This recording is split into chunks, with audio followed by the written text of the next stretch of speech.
Ladies and gentlemen, boys and girls, children of all ages, this is Hopeful Chewbacca at the Church of Chewbacca, and today we're going to go over the 4th inning program bosses. We're going to do a review of them, get all 3 of them, let you guys know how I feel about each one of them and who I'm going to pick when I get to those 300 program stars.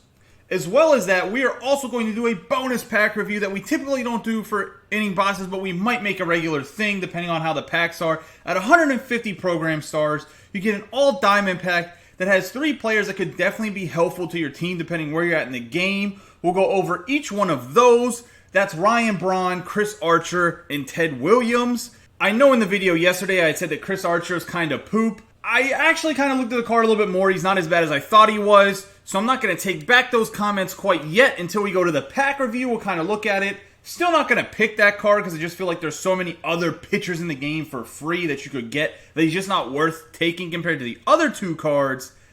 However, we're going to do an honest review of each one of them. I'll try to keep my Pittsburgh Pirates bias out of it. Also, I hope these pack reviews are helping you guys out. And if they are, hit that subscribe button. It really helps out the channel, allows us to grow, get us up into those goals that we were talking about yesterday. I always appreciate anybody that subscribes, likes, hits the notification bell. I especially like comments below, so you should probably use some of those as well on these videos. That way we can have a great discussion. That's one of the biggest reasons I do this YouTube channel. Guys, let's get into it and go look at these packs. Alright, so this is the 150 Program Stars pack that has the 87 overall rookie Ted Williams, the 86 overall All-Star Chris Archer, and the 86 overall rookie Ryan Braun. Let's do a quick review of each one of these cards. It's just going to be a quick review and kind of my opinion on each one. First up, we have the 87 overall rookie 1939 Ted Williams of the Boston Red Sox. He's left-handed batting, right-handed throwing, right fielder with a secondary of left field, so you can't even play him in center field. Looking at his hitting attributes, they're not that great. He does have really good contact against righties and pretty decent power against lefties with 93 vision. He has 113 discipline with 106 clutch. So in big situations at the end of the game, you can come in pretty clutch for you. I would not actually pick this card whenever we do this pack. Let's look at his fielding. His fielding's not very good at all. 65 fielding, 64 arm strength, 67 arm accuracy, 64 reaction with 56 speed. So it's actually not that great defensively. This card's mostly just for pinch hitting. Maybe if there's a rookie event, might be a useful card. I might pick this card up on the market. I don't know if I'll pick him in this pack or not. We're not going to even take a look at quirks for this pack just because they're really not that important for these lower end cards. But this is the Ted Williams. I think it's a pretty decent card at 150 stars, but there's probably better options out of the Braun or the Archer. The next card is the 86 overall All-Star 2015 Chris Archer of the Tampa Bay Rays. So this card, he's right-handed throwing, and he has 4 pitches that he throws: a 4-seam fastball, slider, changeup, 2-seam fastball. Essentially, he became a big-name pitcher because of this season and the season after. He had a nasty slider. His slider actually moves a lot on this card, so he's a little bit harder to hit. You'll get to the showdown, you have to face him in the mini-boss, and he's not the easiest card to hit, and that's kind of where I changed my mind a little bit about this card being absolutely doo-doo. However, if you're looking at the attributes, they're really not that good, just like the card wasn't that great last year. He just has a lot of movement on his pitches, can make him kind of hard to hit for an 86 overall. There's so many other pitchers in the game that I just don't really recommend picking him unless you're looking for an All-Star event, but I believe the event right now you can use All-Star, so unless you're going to pick him up to use him in the event right now, I don't know if he'll have a use later on in the season for you, so I just don't think this is a good card to pick at 150 program stars. Looking at his attributes, 90 stamina, he has low hits per 9 at 80, 85 K per 9, and the rest of the attributes are all below 80, so it's just not that great of a card. He doesn't have very good control either. Just wouldn't pick him at the 150 program stars. The last card in this 150 program stars pack is the Ryan Braun rookie card 2007.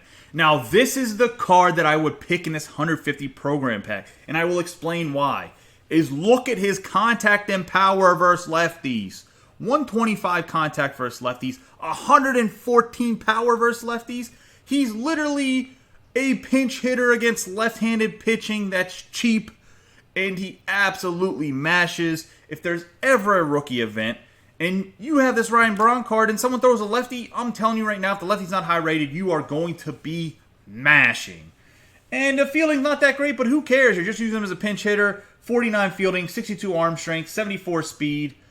I mean, whatever. He's not going to be in the field much for you other than maybe that rookie event if you use him. But if you need a pinch hitter that can hit left-handed pitching, especially on a no-money-spent team, this card right here is the card. This is essentially the Derek Dietrich against left-handed pitching. You can have two no-money-spent guys, Derek Dietrich against righties, Ryan Braun against lefties, bada boom, bada bing, low diamonds, you got your pinch hitters. That's what I like to see. On top of that, he does have 75 contact versus righties, 75 power versus righties, so it's not absolutely terrible against the righties. It's just not the amazing stats he has against lefties, which is absolutely redonkulous. This is the guy I'm picking at 150 program stars, no doubt in my mind. Alright, so we got that 150 program stars pack out of the way. Now it's on to the big boys, the bosses of the fourth inning for 300 program stars. These are the three guys you can get. The Cy Young Felix Hernandez from 2010, Signature Series Joe Torre, the catcher, and then Jacoby Ellsbury prime card from when he played for the Boston Red Sox.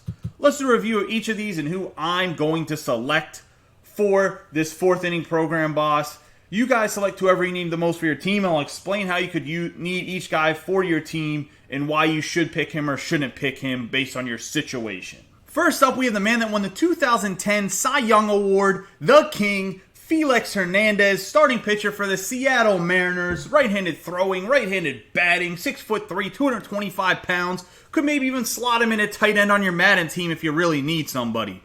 You're looking at his pitch repertoire. He has a sinker, four-seam fastball, sweeping curve, changeup, and slider. His stuff absolutely is nasty every year. 96 break, 96 velo in his attributes. I'm telling you right now, this card is going to be lights out for people. Last year's 96 was good. I'm assuming this year's 96 is going to be even better. Plus, you can prestige the bad boy and get that +3 in every rating. This card's going to be very, very, very good. Looking at his pitches real quick, he throws a 95 mile per hour sinker, which means that he is a sinker baller, and he's probably going to hit 97, maybe 98 whenever he prestiges the card. He throws a very hard four-seam fastball, too, that will tickle about 99 miles an hour, with a big old sweeping curve at 81, a changeup at 86, and a slider at 89 miles an hour. This is a great mix of pitches. This card is just going to be good. I'm not even looking forward to having to face him in ranked seasons. He's going to be hard to hit. I'm not excited about that. I am excited to be able to pitch with the guy for me, but the other guy, having to face him, is not going to be fun. Looking at his attributes, he's 113 stamina. This dude can pitch the whole game. 113? That's ridiculous. Hal Newhouser type stamina. Wow! 113? Plus he's 100 hit per 9, 91 K per 9, 84 base on balls per 9, 85 home run per 9, 99 pitching clutch, 91 control, and the already mentioned 96 velo and 96 break. This card's attributes might be the best pitcher in the game right now, except for, I guess, arguably Kluber based on attributes and Newhouser. But wow, dude, this card's attributes are amazing. Let's look at the quirks real quick. Pressure cooker, workhorse, stingy, untouchable, control artist, grounded, sinker baller, knee buckler, illusionist. I'm out of breath from saying all his quirks. It's ridiculous. He has all of the important ones that you want in a starting pitcher, especially the workhorse, so he can go late into games and not use up all his energy. This card just looks absolutely filthy to me. I'm super excited that they came out with this card as an inning boss, rather than, I think last year he was a Battle Royale reward.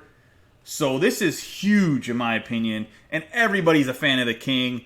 I mean, yeah, right now he's a little bit older in his career and he's kind of washed. But this card's when he's 24 and he was absolutely dominant on the mound. It's really unfortunate for his career because I think he really is a Hall of Famer based on talent and some of the numbers he has individually. But he never had a lot of wins because he always played on terrible Seattle Mariners teams, other than like the years Ichiro was a rookie and he was a little bit younger. So we'll see what happens whenever Hernandez retires to see if he actually makes it into the Hall of Fame. I think he's worthy of it. I don't know if you guys agree or disagree. Probably some comments below if you think the King's a Hall of Famer or not once he finally does retire. But I do remember whenever he was in Seattle, especially in his mid-20s, he was wheeling and dealing and one of the best around. Next up, we have the manager from the New York Yankees 1990s Dynasty, Joe Torre. Oh wait, I don't know if you guys knew this or not, especially for some of the younger crowd. You guys do know that Joe Torre played baseball, right? He's pretty damn good too. He's actually a catcher for most of his career. He also plays some first base and third base, as you can see from his secondaries. But this is the 98 overall Joe Torre Signature Series from when he was with the Atlanta Braves. He was a really good catcher, and it's part of the reasons why he was an amazing manager. And he has diamond hitting, diamond defense, right-handed throwing, right-handed batting. I'm sure the right-handed throwing was kind of already known because he's a catcher. Looking at his attributes, they are very, very good. This is going to be a tough decision for these program bosses because they have good attributes across the board. Look at this. 112 contact versus righty, 106 contact versus lefty, 85 power versus righty, 80 power versus lefty with 106 vision, 98 discipline with 117 clutch. His defense is a little bit lacking compared to his offensive attributes. He has 82 fielding, 82 arm strength, 84 arm accuracy, 77 reaction with 83 block, and 50 speed. What I will say about this Joe Torre is I had the card last year, the 93 overall headliner that he had for most of the season. I swung a lot with his swing.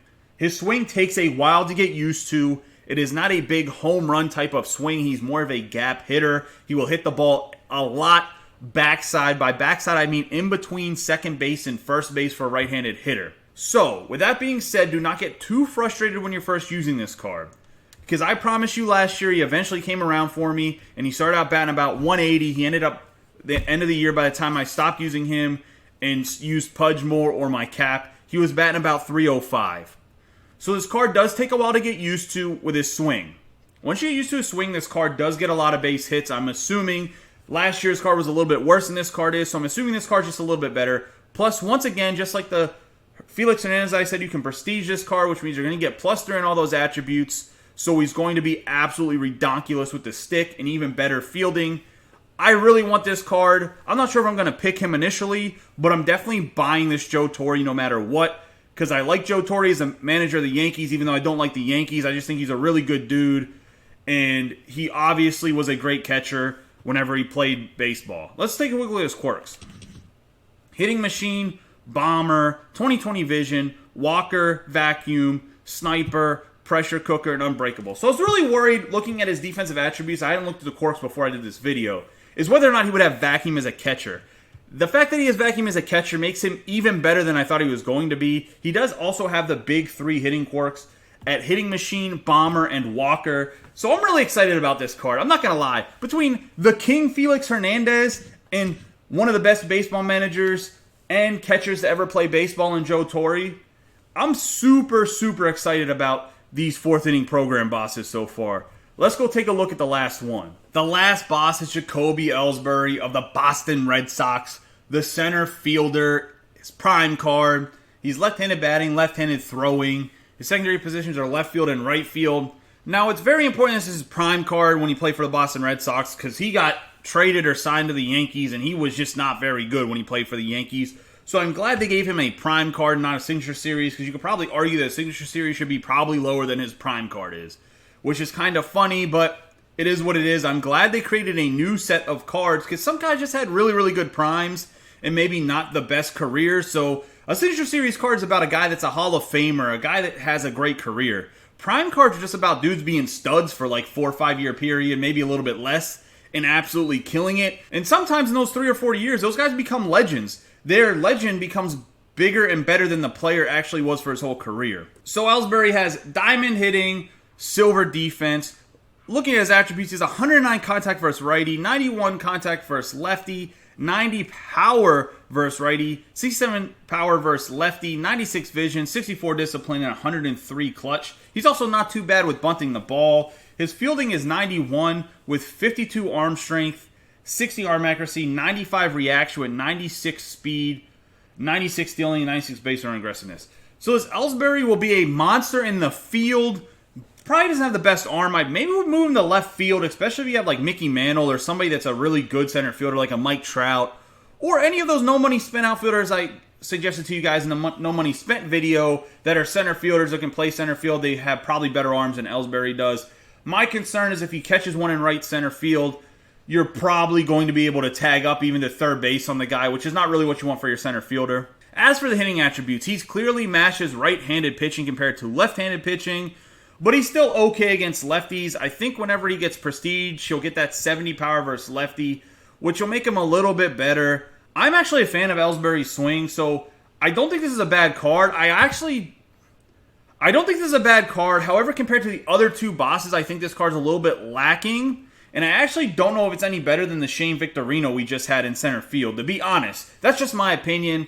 But A lot of people do like Ellsbury, and his swing is very, very good. Let's look at his quirks.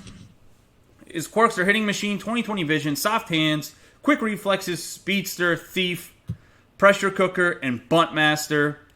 So, he has good quirks. I'm not going to lie. He has a hitting machine. He has a 20/20 vision. He doesn't have Walker, which is unfortunate. I'm not sure if he gets the +3 if he will get Bomber. I think the threshold for that is you have to have 75 plus on each power attribute. But it might be also 80. I don't think if he gets his left-handed power to 70, he'll actually get the Bomber attribute. I could be wrong, though. I have to look into it a little bit more. He also does have the soft hands, quick reflexes, and speedster. So he's really going to be a hawk out there in center field. If you put him in left field, he's probably a much better version of Taylor Trammell if you have Trammell already. Although Trammell might just be a better option because he's no money spent and you can pick one of the other bosses. Guys, this Ellsbury's good. I think he's the worst boss out of the three. That's just my opinion. Okay, so we've done a review of all three of the cards, and here's my opinion of who you should take for the 4th inning bosses. My opinion and who I'm probably going to take first will be the King, Felix Hernandez. And the reason why is, it's not necessarily that I need pitching because I have all of the big-time team affinity pitchers, as well as I have the Kluber, Newhouser. As you can see, I'm level 14 prestige. That's not like a humble brag or anything, just obviously I have options at pitcher. The reason I'm taking the Hernandez is because he has great stamina, so if needed, I can always bring him out of the pen, even if I'm not the biggest fan of the starting pitchers out of the pen. Plus, he has good stamina, so he can pitch really long if he's really willing and dealing that game. It's not like a Gratterall from the Team Affinity that has amazing stuff, but only has like 85 stamina, where he can only pitch like 7 innings max, even if he's on fire. If you do not think that you need an extra pitcher in Hernandez, if you do not have a good catcher in this game right now, I think this Joe Torre is the answer to your problems. I think he's going to be better than Buster Posey. And I think unless you have Craig Biggio at catcher or your cap, I don't think there's a better catcher in the game right now than this Joe Torre card is going to be. Especially once you get used to his swing. So, if you need a catcher, pick Joe Torre. Try to pick up Felix Hernandez later. You can always get more pitchers. There's a bunch of pitchers in the team affinities for free. There's not a bunch of catchers in the game right now. It's always a very, very, very thin position. Pick this Joe Torre. I promise you you'll be happy. If you're not, you can always sell him and just go get the Felix Hernandez. I'm not saying you can't just go buy the Joe Torre either, but what I'm trying to say is if you hate Joe Torre, you can always sell him, and I promise you, you might have to pay at the most $10K extra stubs for Felix Hernandez. But this Joe Torre is going to be a monster. Who I wouldn't pick in this inning program at all is Ellsbury. I'm sorry. There's too many outfielders in the game. And I just feel like he's not that much better than Taylor Trammell, that it's worth picking him. He's not that much better than Shane Victorino. There's just other options in the outfield. Like, why would you pick Ellsbury? You just get 2 guys for free in the corners, and Minoso and Jackson. And then center field-wise, I mean, there's a plethora of guys you can throw at center field that are literally as good as Ellsbury is. He's just not that great of an inning boss compared to the other two. So I think Hernandez is the best. If you need a catcher, 100% pick Torre. I have Craig Biggio, so I'm not going to pick Torre to start, but I am going to buy Torre. Craig Biggio could very well end up at second base. I like Sandberg. I can bump Sandberg over to third base and put Minoso back in the outfield if I want to. Who knows? But what I do know is Torre will definitely get some cuts on my team because I will buy the card in the market. But I'm going with Hernandez to start because I just think he's the best card out of the 3. Unless you absolutely need a catcher, then by all means, Joe Torre is your answer. Guys, I appreciate everyone watching. Comment below so we can have a good conversation.